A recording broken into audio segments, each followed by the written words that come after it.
পয়লা বৈশাখের দিন সকালে ঘুম থেকে উঠে হঠাৎ করেই মনে হলো তারকেশ্বর যাব। মানে কোনো রকম কোনো কিছু প্ল্যান ছাড়াই বাবার ডাক না থাকলে আমার মনে হয় বাবার কাছে পৌঁছানো যায় না। তাও যেতে যেতে প্রায় 11টা 11:30 বেজে গেছিলো।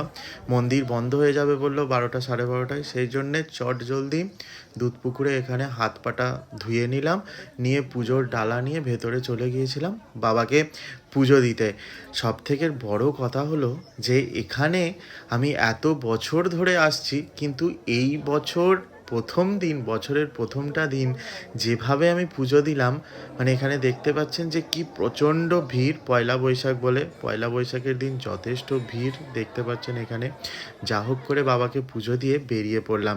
বেরিয়ে পড়ে যেটা একদমই এখানে আমি এত বছরে কোনোদিনও পাইনি, সেটা হলো বাবার এখানে ভোগ প্রসাদ, যেটা রাজবাড়িতে পাওয়া যায়। 1টা বাজার সাথে সাথেই রাজবাড়িতে ভোগ প্রসাদ পেয়ে গেলাম। ভোগে তো এলাহি একটা ব্যাপার ছিল, ভাত ছিল, শুক্তো ছিল। ভাত যত খুশি নিতে পারেন, তরকারি যত খুশি নিতে পারেন।